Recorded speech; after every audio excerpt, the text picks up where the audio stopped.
Hello and welcome to Mr. Clark After Dark, everyone. My name is Lucas Clark and I am a certified educator with Alberta Education and the Alberta Teachers Association. All conversations and interactions exchanged is intended for educational and entertainment purposes only. In no way does the content discussed intend to be in violation of the ATA Code of Conduct or meant to target any individual student, teacher, or to belittle the profession in any way. If you have something that you would like me to discuss or have a story of your own to share, please reach out at lucasrdclark97@gmail.com. You can also send a direct message on Instagram at Mr. Clark After Dark. Hope you enjoy the show, and please do not forget to subscribe.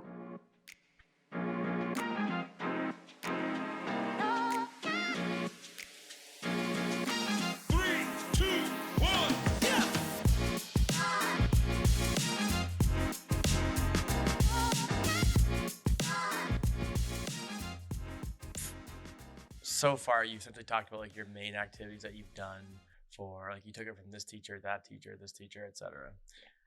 When you did your like education degree, what kind of benefit came from the education degree itself? Do you find? Now, this is just my opinion, and I don't want it to like bite me later. No. I don't think the education degree actually teaches you how to teach. So what do you mean by how to teach? Like what has changed for your idea of how to teach versus what you did when you were in a classroom? They taught me how to do a lesson plan, which is great. Yeah. They taught me different resources. They taught me how to use technology. They taught me how to use kind of like to look for curriculum and how to implement that curriculum. Yeah. But standing in front of the classroom is a whole different story. Do you know like that? No, I'm on TikTok now. Okay. Are you on TikTok? Did you know the? No, I refused to get it. I was like, I'll spend way too much time on there. Hey, teacher TikTok is awesome. It is cool. There's this TikTok sound that it goes like, make the plan, execute the plan, expect the plan to go off the rails, throw away the plan. Yeah. Now, education does teach you how to make that plan. Yeah. But they don't teach you how to be flexible. Yeah, because almost submitting an assignment with a lesson plan on it assumes that it goes the way that you intend it to. The kids are all going to be engaged. They're all going to do like, here's a couple of behaviors that could go wrong. Yeah. Like kind of like implementing, but it's not the real thing. It's not, you're sitting in front of this class, you have an hour, you have 18 kids asking you the same question, you just told them what to do, and like you've repeated yourself 6 times. Yeah. And you have this other set of kids who have like questions that are like super valid because they're critical thinkers, and you have these other ones that don't want to do anything, so you're trying to like keep them motivated, but at the same time you sit in front of the class, you need to get through it, and you need to give them time how to do it in class. Yeah. So it's so much. And for the person who has no background in teaching, because my mom mom was very open with me, and like very like she would sit there and mark while we were eating supper. Yeah. Like she was so open, and I could see the teacher lifestyle. So I knew what to expect. Yeah. And I knew that when I stepped into the classroom, I was about to become the most popular person in the world because I was in control of their grades.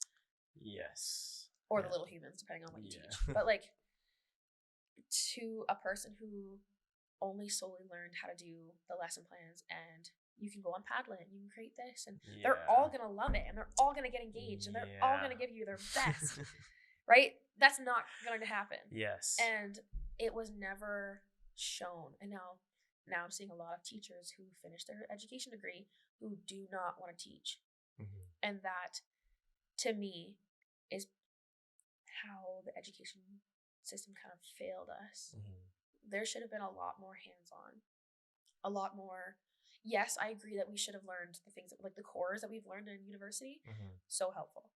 But so what do you mean by the cores? Like what helped you? History, math, science, social. Yeah. Like a lot of these things that we've learned, and we kind of did over like the labs, and we did like the learning those things are very crucial.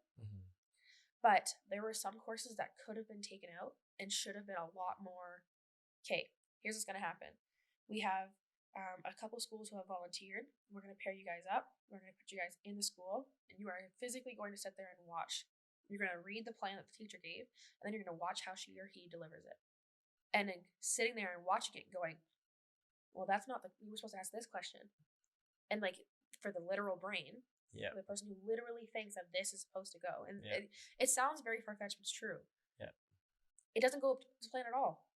And like when I have a lesson plan and it goes, like we are writing an outline for an essay. Yeah. And that should take a full hour. No, it takes 3 days.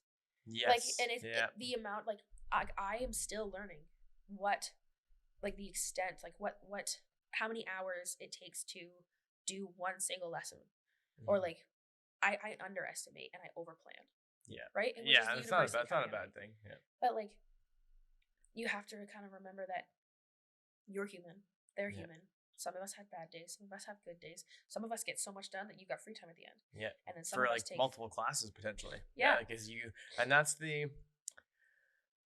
Well, earlier you said something about how you felt like you were kind of taught to yourself versus when you came to Alberta, you were kind of taught as another number. Yeah. And so one of the main things that kind of stuck with me from like a university video was like that myth of average. Like there's no such thing as like the average person. Oh, like yeah. we essentially teach to the middle person in our class, right? Like you don't really have room for, like if someone is very efficient, like even teaching grade 8 and 9 in my practicum last year for 3 months, like there was one student where arguably she was writing at like a decent grade 11 level in grade 8. Wow. Like I was very impressed. Whereas I have other kids in that same room who aren't even on like an IPP or anything, who can't even construct a coherent sentence. No. Yeah. And so to me, I'm like, I'm wasting her time by being like, not wasting her time, but almost how can I change it so that she's not stunted in her like growth, or like not underdeveloped when she literally has the potential to kind of be. So how would you incorporate for like exceptional learners for your class? How would you do that, do you think? I think more of the critical thinking comes to mind. Yeah. Where, because again, like when you give the essays, let's say when you had her write, was everyone writing on a similar topic? Yes. So if I gave you, like I switched it up, and I was like, hey, I have these 5 topics that everyone's choosing from. You can choose your own topic as well, except for I'm going to give you a little bit of a challenge. I need you to find a poem that resonates with you. Why does it resonate with you? And I need evidence as to why it would resonate with other people. Kind of building the capacity a bit more. And for her to be able to analyze like actual literature and like, now this is just an English stance, but the fact that if she is able to get through it really quickly because she is a lot more coherent when it comes to language or social even, give her a controversial topic and let her decide her stance. Okay. So like my Nat Turner paper, where it looked as though it was a rebellion, but was it? Yeah. See, okay, this one, it gets me right revved up, so I don't even want to. I was doing the Second World War, like a history course, and it was stated that America wasn't involved in the Second World War until Pearl Harbor because blah blah blah, because they were bombed, and that's when they became, because Japan was working with Germany, and I won't go right into detail because you know it. But then when it came down to it, as I was reading through script and reading through papers and like looking over documents, I think Roosevelt double tuck that whole thing. What? This is controversial. Yes, because he had right? Like because he was baiting it like the whole time. Yes, like, he was, but it wasn't even that. So Churchill, it might happen. I don't know. Churchill, like obviously they were working together. But they had a Japanese translator, and they knew that it was going to be bombed, and so. And I straight up was like, no, like he double timed his whole country. Like he needed the justification to help Britain with the Lend-Lease He needed stuff. the people behind him to go, absolutely, let's go to war because now it's personal. Whereas had it been like, I'm thinking of, oh my gosh, what's the word? Not dictator. Yes, dictatorship. No, there's both ends of the spectrum. Like communism. Thank you. I was like, controversial. No, controversialism. So if it was communism, where it was like he made the decisions and everyone followed blindly, it would be like in that sense. It would have been no problem. Like authoritarian. Yes. So, see, I told you to get the right top. But like in that stance, I had to go provide evidence. I had to go figure out how to cite things. I had to go like in all of these different things. Now everyone was writing a paper, But the fact that I wanted more from it, my professor was like, prove it. And then he would take my thing. It would drive me nuts because he'd be like, no. And I was like, yeah. And You know, I find even if you're a teacher in that sense, even if you agreed with it, just say you disagree just to see how they respond. Just to see, be like, no, like, how do you not see that? Then they get even better at explaining their point, right? And sometimes that's where the diverse piece comes in, because like the projects that I do, like some of them can do a video because I find I'm good at writing. Yeah, I can word myself like pretty well. Yeah. Some kids can't. So they can straight up be like look at like this is right, look at the, how do you not see this, like, and then actually like fully express themselves in a manner that they understand. Yeah. But then when it comes to paper, nothing comes out because they it has to be that cookie cutter form for them. So I find giving them multiple formats of like expressing themselves allows me to understand how much they understand, and that's the goal. The whole point is to see that they understand the curriculum.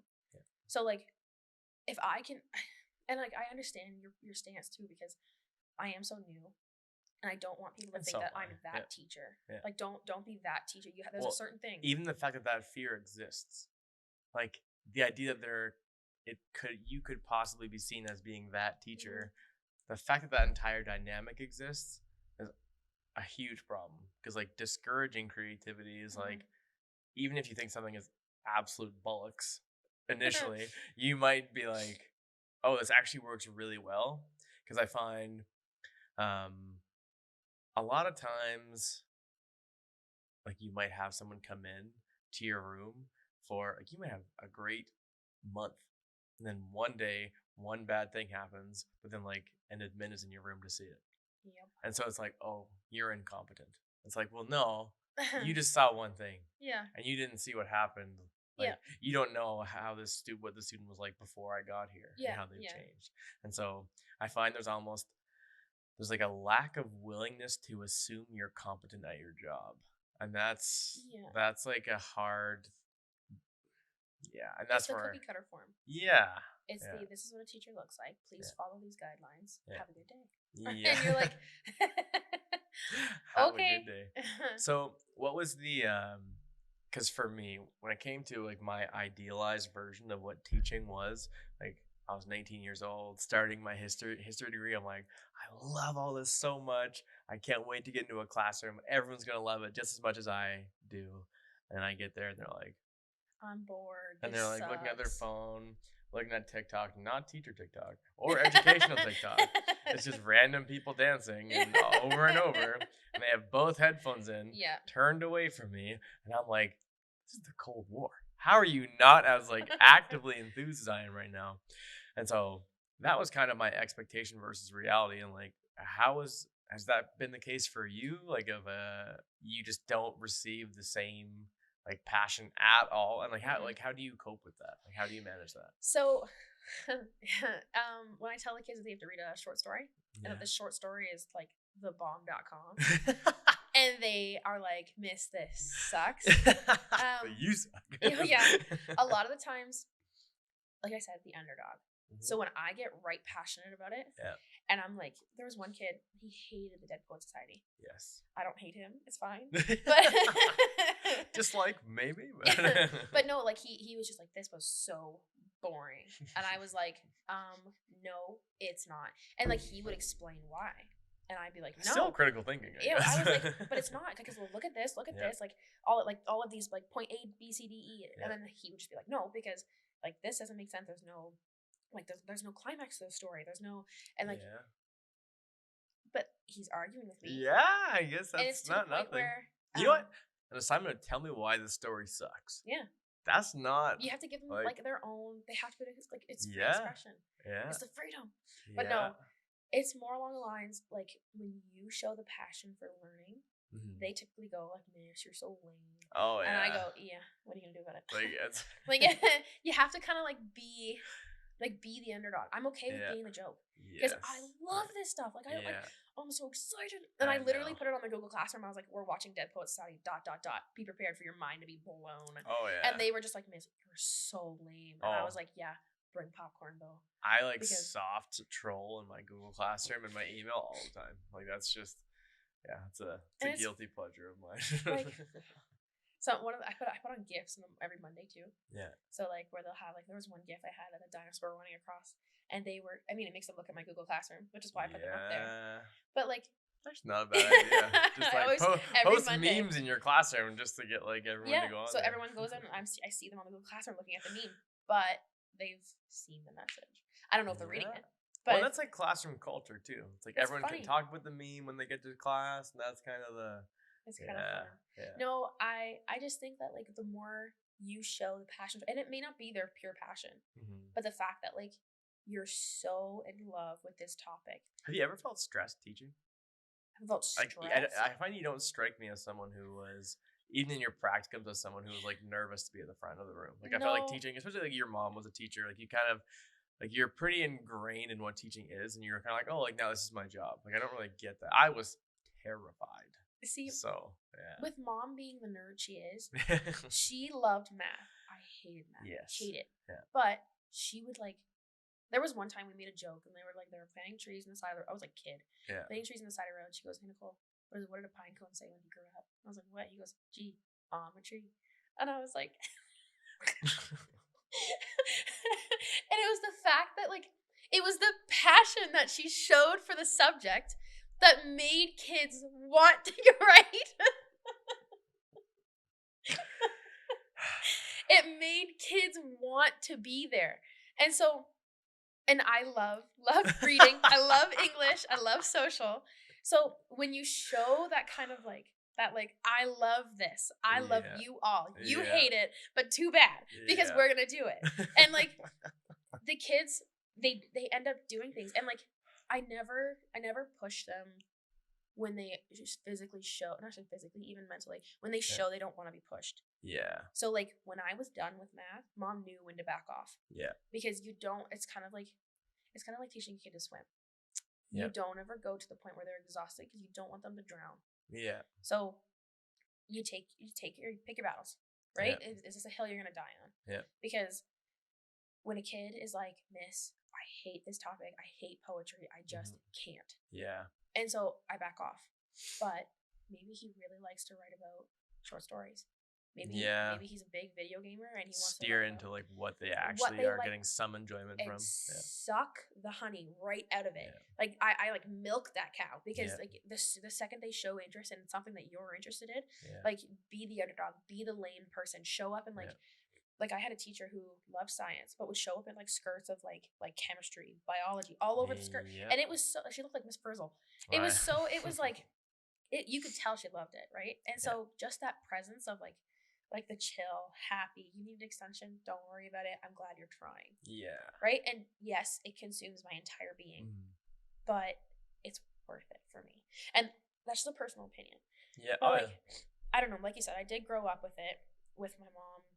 And because of her, like, I think that's why Kristen is so, like, engineering, so academically inspired about math. True. Whereas I was the opposite. She, like, turned me off. But it wasn't because of her. It was more I just hated it. I couldn't get it. I can't do black and white.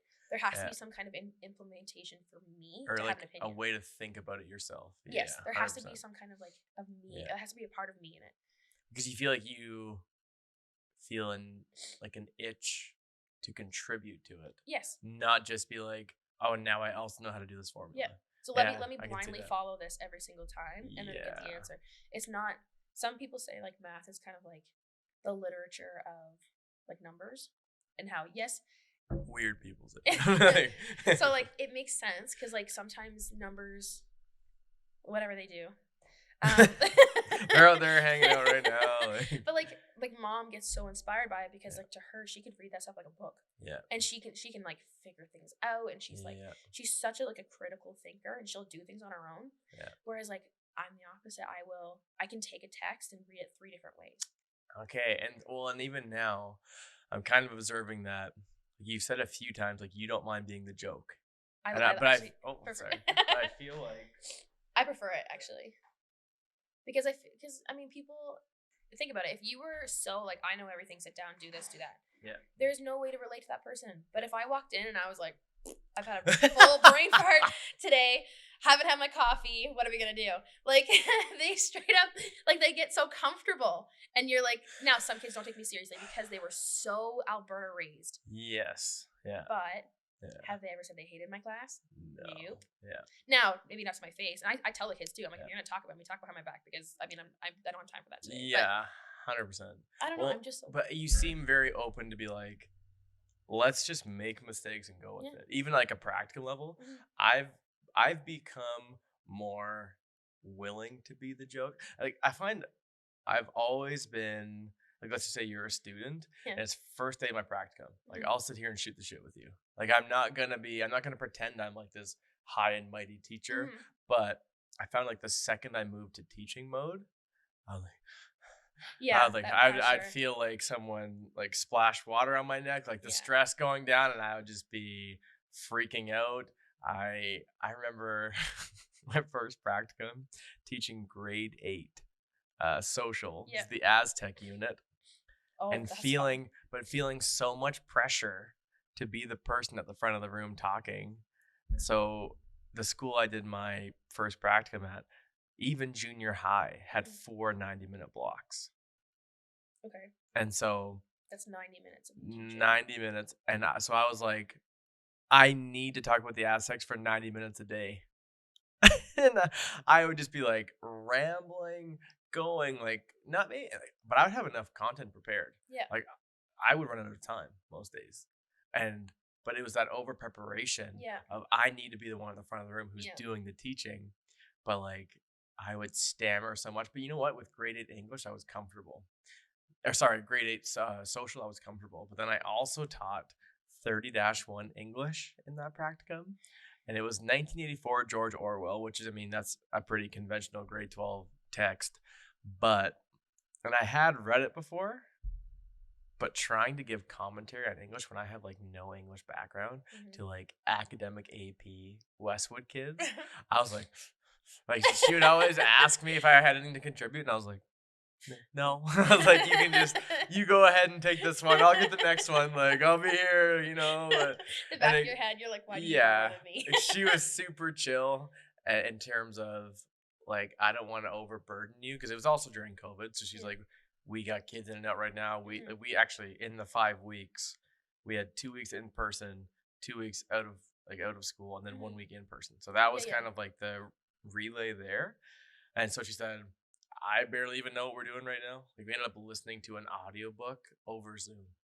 Because that was just, we need to get through a text. Yeah. And there's no other way to do it. Like, that was just a survival mode of like, we need to figure this out. But I got so stressed the entire time, because I was like, I don't feel like I'm doing it right. I don't feel like I'm doing teaching right. Rather than being, we're going to be here for you during COVID, which I felt like I needed to be that person. Yeah. But I was so overwhelmed with like my own kind of imagery of being the good teacher. Yeah. And like imposter syndrome. Yeah. Is like, even now, if I'm trying to like deliver content, even in a grade 12 class, I studied history. All of the content in grade 12 is like foreign policy, internationalism, grade 11, 12. And that's all I studied in university. But now to be the one who's like the authoritative source in the room, I'm like, I'm 11. I'm like, I don't know. Like, I don't know how to go about doing that. But yeah, I guess any advice for someone who is that like stressed out, kind of anxious, and not even about the content. Yeah. Like, you know the content, but you don't feel like you're the one who should be saying it. Like, what would you say to them? If you're going into your practicum right now and someone's like freaking out. As much as I'd like to say, like, chill out, relax. You're good. It's all good. Yeah. Comes with experience. Yeah. But like, even for you, like, if I had saw you go from like shooting shit to teacher mode. Yeah. And like, even as if I was in the room with you, I'd be like, Lucas. Like, that's got to be the same thing. Yeah. Like, I'd be like, Lucas. Yeah. Like, but like, you have to remember, like, a lot of these kids, they don't know what they're doing because you are the teacher. So whether you make a mistake or not, they're not gonna know. I know, and that was the main thing I learned was, so the first in that practicum she was an English teacher, obviously, so I asked to do some marking for her. She was like, okay, you weirdo, like, here it takes. So like, she didn't ask me to do it. I wanted to do it, and so I took the marking. And they just did, it was like the critical analytical, the Carl, and like their essay acronym. And I just marked the paragraph, and I was like, oh, these are ass. Like I have something to provide to them. Yeah. You know what I mean? Like I have some sort of information I can relay to help them improve. Yeah. So that was that settled the imposter syndrome a little bit. Cause like one of the weird things I feel like even that transition from university student to teacher, you still kind of have some sort of imposter syndrome of like adjusting to it. But even I had one professor who said, you should be almost like more cautious of people who like no experience with it. Because like if you think you're the expert at everything, then you're just not. That's just not true for anyone. No. It's like you should have. It's like healthy to have a degree of imposter syndrome, a bit. But yeah, actually, I agree with you, because I was gonna say that comes with kind of like your cookie cutter. Yeah. So remember how like we said that we talked about like the group. It's easier to stay in a group than it is to, and it's your safe space. Yeah. So you feeling like the smartest person in the room makes you feel like the teacher. So now it's your safe space. So when that safe space is taken, you become dysregulated. Yeah. So why 100%. is it? So why is it that like? So it's almost like you have to like create an external or internal, depending on what you need, regulation that allows you to A, explore, and B, be the kid's safe space. So like, it's okay to make mistakes, and I've always kind of like, because mom's always told that to me. Yeah. And right. So and again, I think a lot of it came from like my mom. Yeah, like a lot of the recognition of the reality of teaching, I feel like was relayed to you literally just throughout your life. Yeah. Whereas like no one in my family was a teacher. Like, my grandpa was like in Newfoundland years ago, but really. And not to, I mean, actually, you know what? It's not all just my mom, though. It's my dad. So I'm going to tell you a story, and I really don't want you to look at me like I'm cross-eyed, okay? Oh. Because I straight up, so I'm not good at math. You know this. Yeah. My mom and my dad love to argue about math because it helps them. No, but it helps them like become more. I didn't have those conversations. No. Okay. Well, and then Kristen started joining in because now she's an engineer. Yes. We were sitting at the picnic table last year at my birthday, and I talk fast because I'm like this. Yeah. So when they start going off about math, like they lose me after they stop the addition and subtraction, and I'm like, hello. And so like they start square roots. Yeah. Wait, you mean like in the ground? Like. So they start talking. And then there was one, I was sitting there, and like they had made, like Dad had made me like some ribs, and we were all sharing for my birthday. Yeah. And so I was eating it, but I'd realized I'd sprayed bug spray on my hands. Yeah. And I straight up, right in the middle of the conversation, and again, I don't mind being the joke. Yeah. And I think this is why. Yeah. My parents were arguing about like the percentage of like if this person was sitting at this table, like blah, blah, blah, blah, what would happen? And I was like, can you eat bug spray? And then they were like, what? Like they looked at me and they were like, are you serious? Did you really just ask that? Like while they were doing like this. Can you? I don't know. I was licking my fingers. And I was like, oh my God, there's bug spray on my hands. Yeah, and so they're with like rib, that's just a reflex. Like well, you're just I know. And then they were like arguing about math, and I was just kind of like, I think I just ate poison.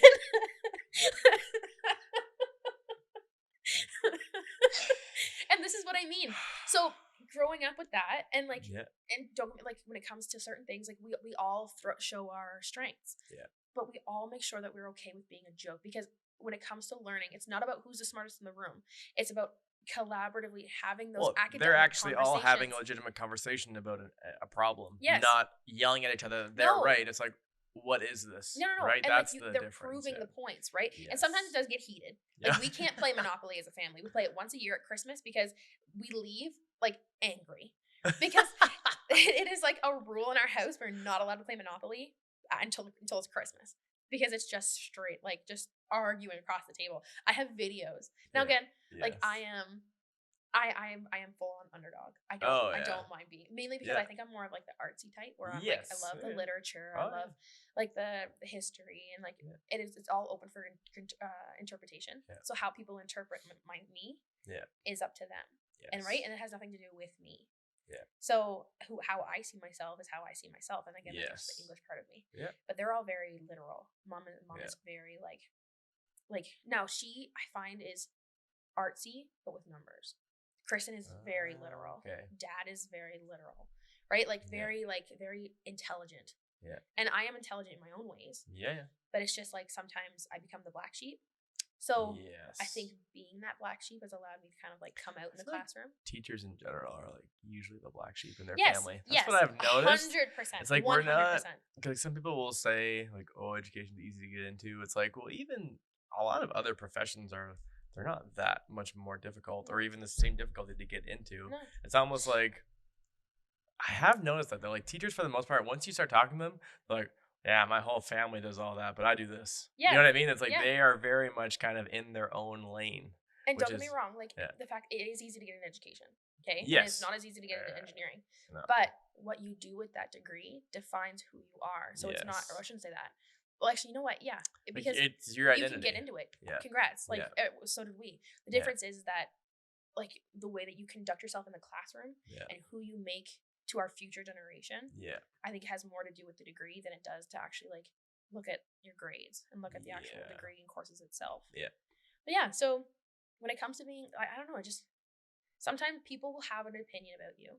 And I'm not gonna, I was gonna say something that my dad always says, but like, no, because it curses and I don't like Just go for it. Just go for it. My dad always says like opinions are like assholes. Everybody's got one. And so like, when it comes down to that stuff, I mean, people have opinions about me and they say things about me, but it's none of my business. And if they want to tell me, then go ahead. Like, I know who I am.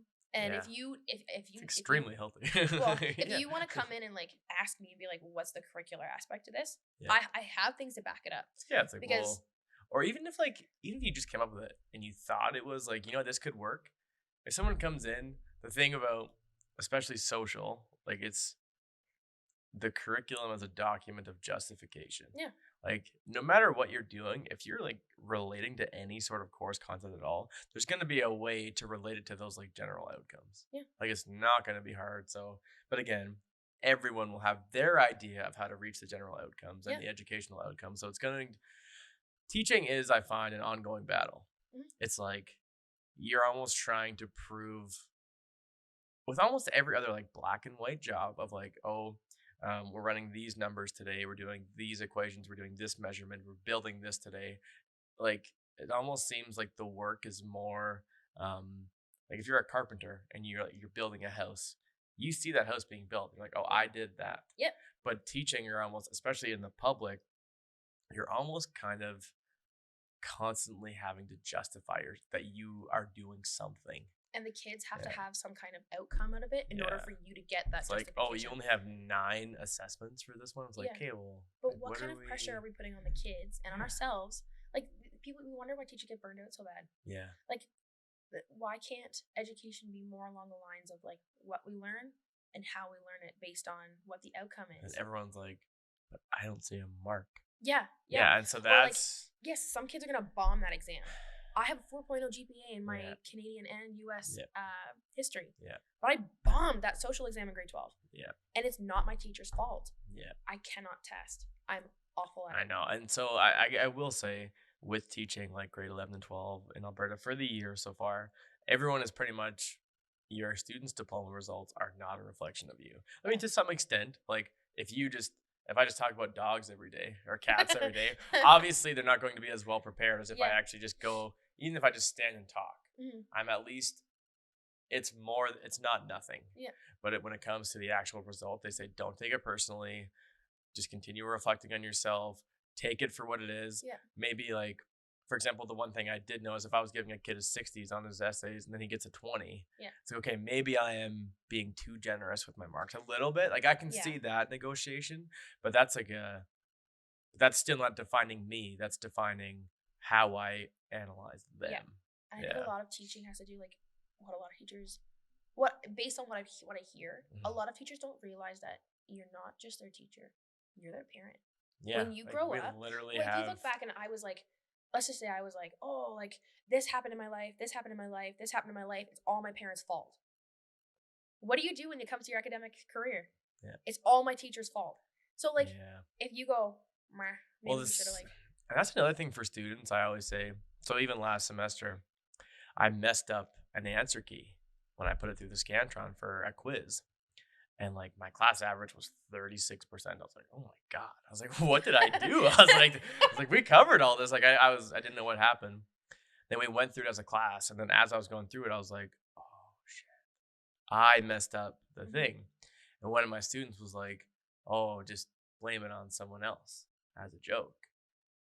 But I was like, no. Like, this was my mistake. I was like, that's on me. Whatever. I was like, it's not the end of the world. But still, the idea that when you make a mistake, you should seek to blame it on someone else, that's just not going to set you up for success at all. I feel like you need to own your mistakes, because if you're not, then you're just kind of make a joke out of it. Yeah. Well, honestly, I'm just like, oh, I'm literally an idiot. I'm like, I don't even know why I'm here in front of you guys. Like, I'll be like, I make fun of myself, but because a lot of like you get the kids that go, I'm stupid, I'm dumb, and they blame it on them. Oh, yeah, fair. You go, my bad. Yeah. And then they go, like, oh, miss effed up again. Well, honestly, I'm like, what do you do? And I just like, we'll continue on with the quiz, and I'll be like, okay, at least, well, if anything, at that point, I was like, okay, they actually do know this stuff. I made like just a general like bubbling error myself for that, but yeah. I try to be careful though, because like I was also the kid that they call it fishing.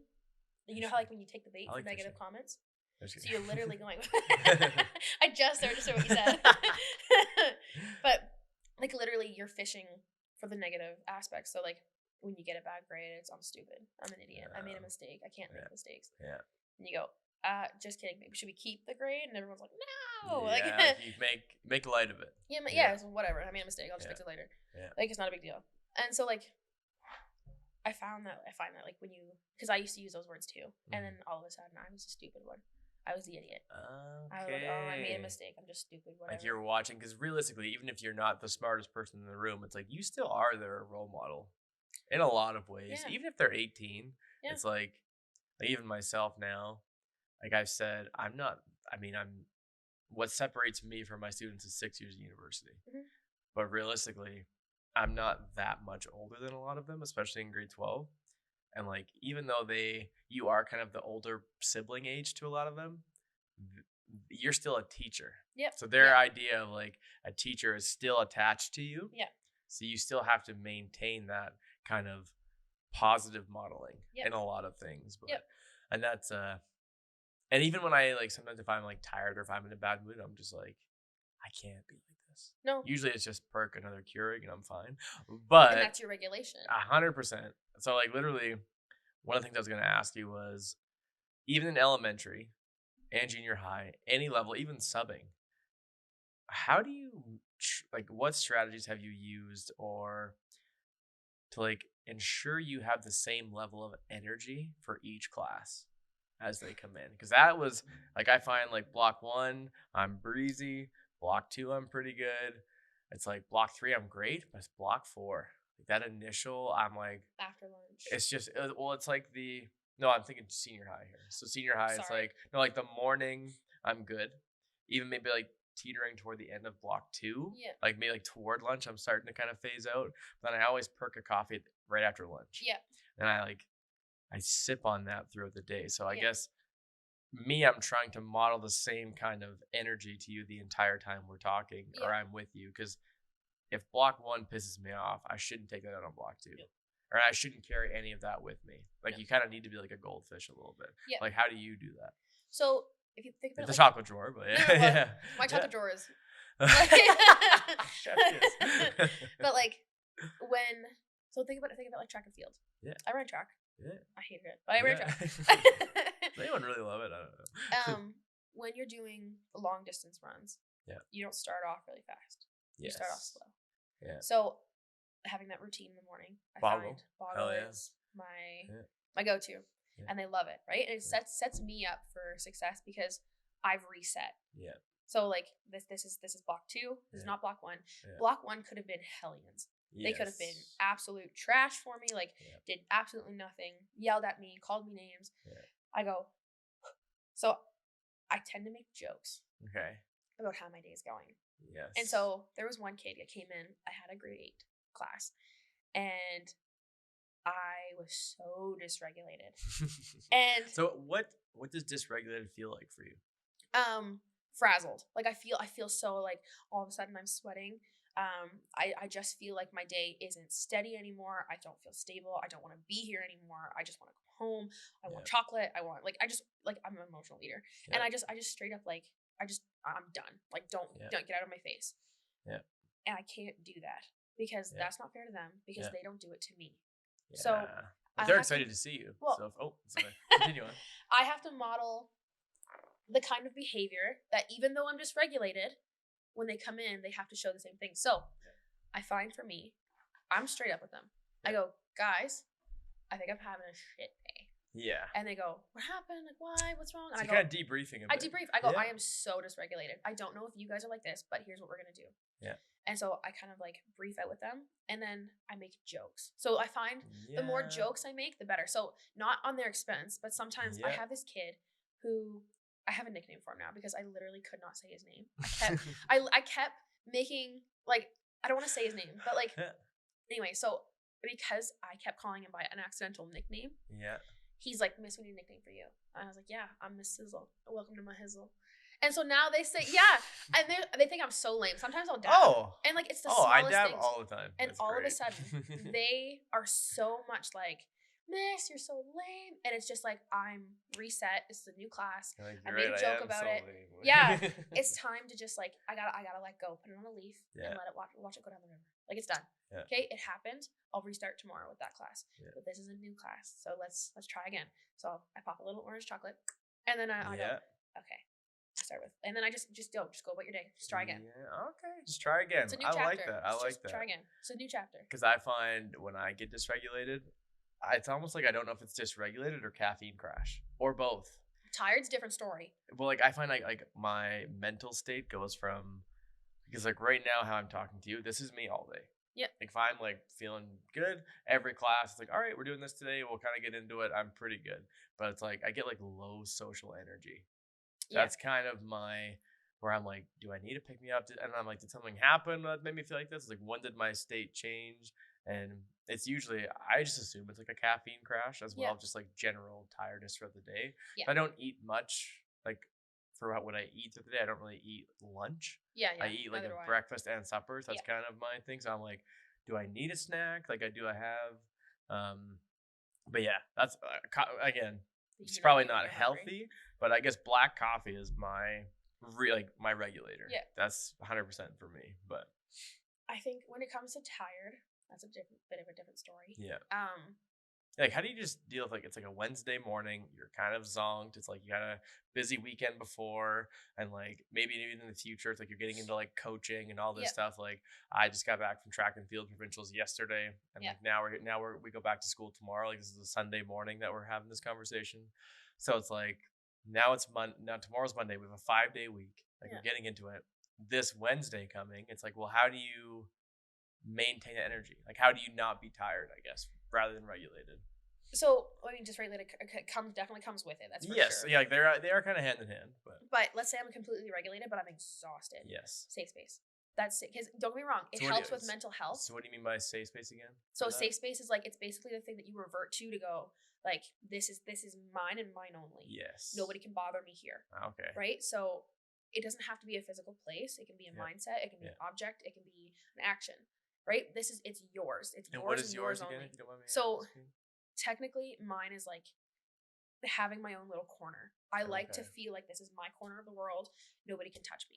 Okay. So whenever I get really tired, what I'll do is I'll create that my little corner, which is typically my classroom. I kind of try to make it, which is why. So if you go into my classroom now, and it's not the classroom that I'm going to have next year, trust me, I'll be a lot more regulated.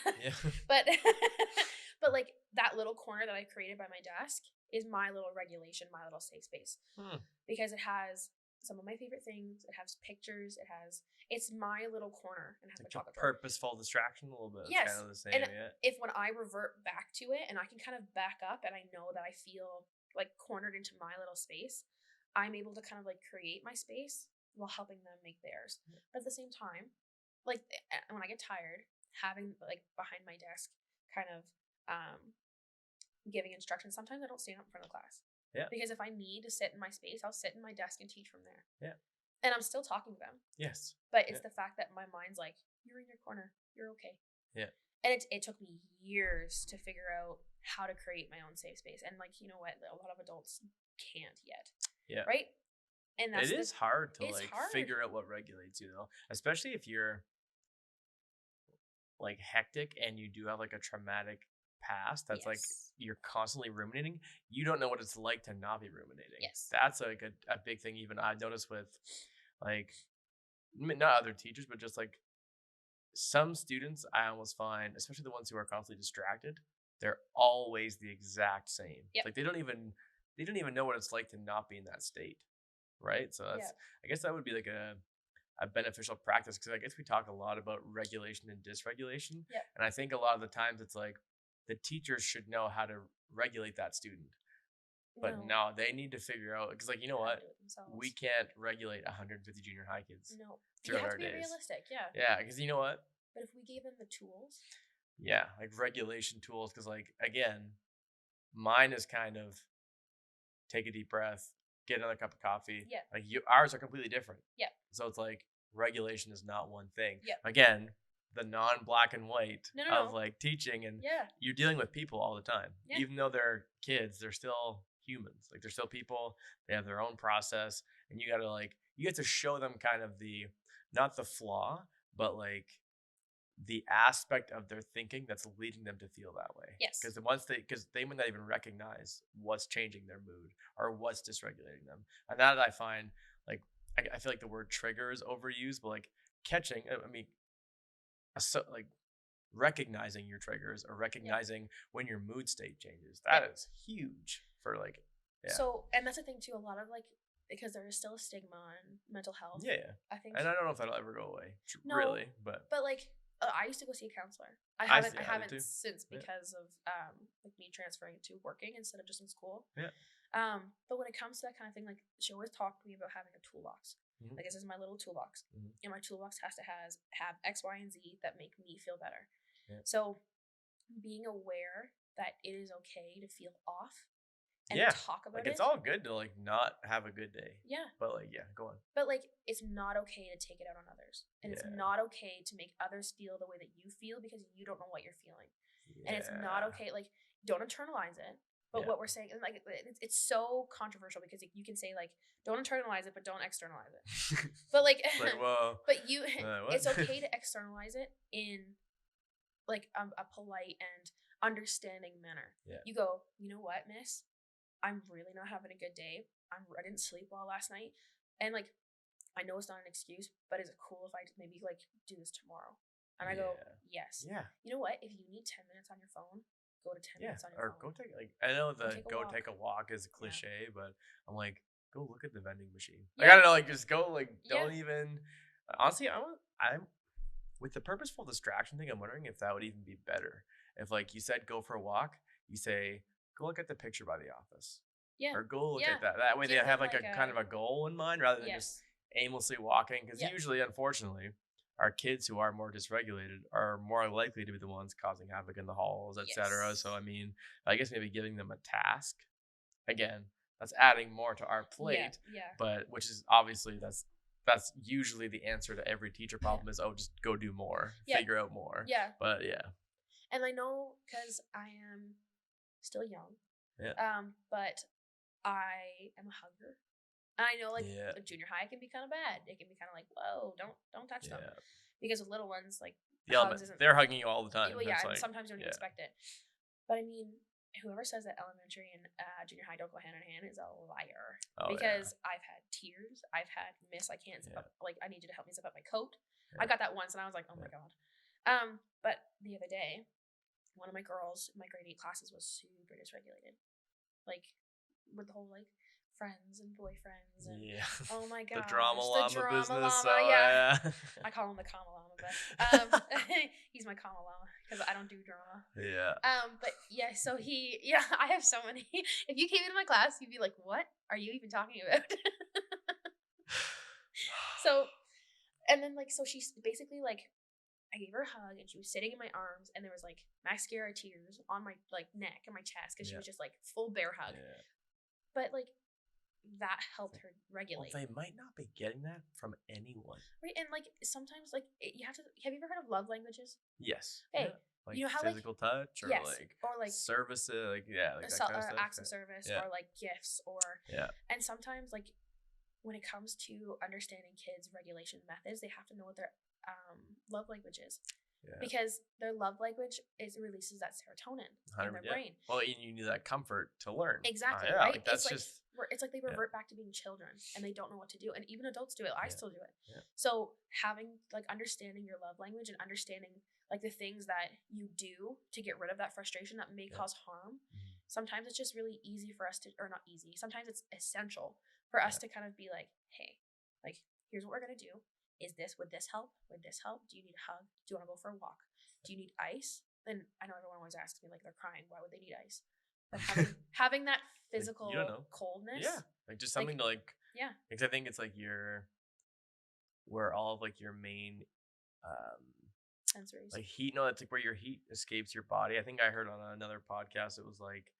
It comes from your hands and your face. Yeah. So like being able to, so like putting like something cold here and just like holding it, that will just.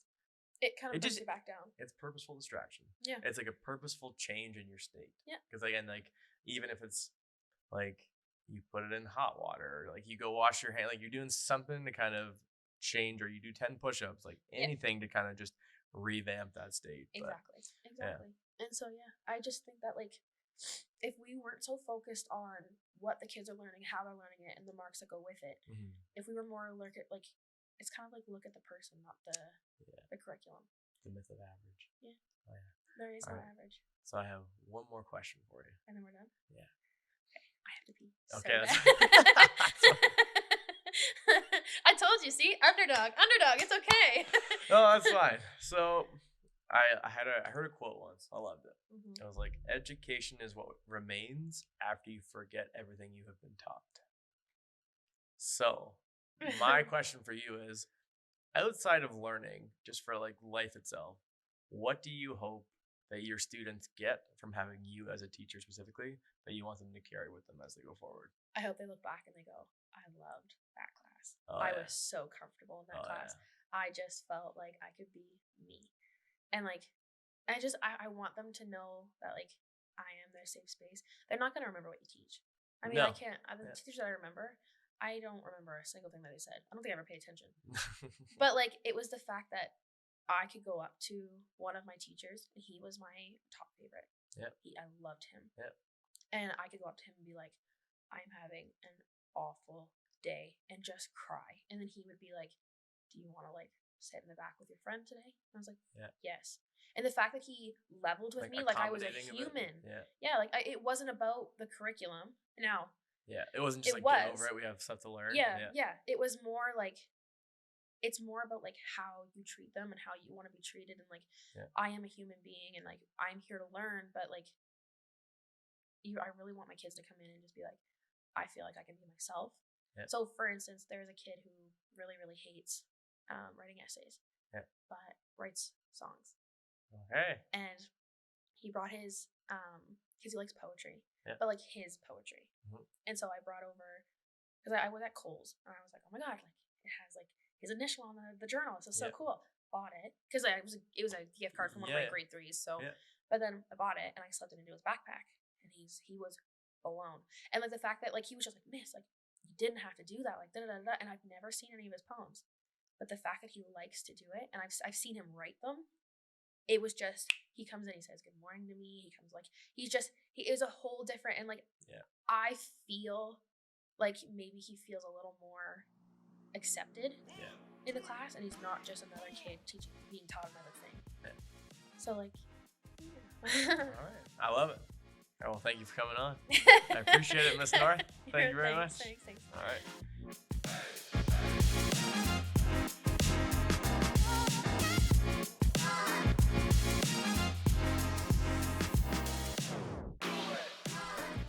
Hello again, everyone.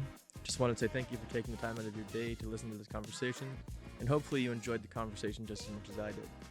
If there are any issues with professional conduct and or you would like to share your own story, experience, or something you would like to contribute to the show, please reach out at lucasrdclark97@gmail.com or send a direct message on Instagram to @mrclark.afterdark. Hope you enjoyed, potentially found something of use, and of course, please do not forget to subscribe. See you next time, unless you're scared.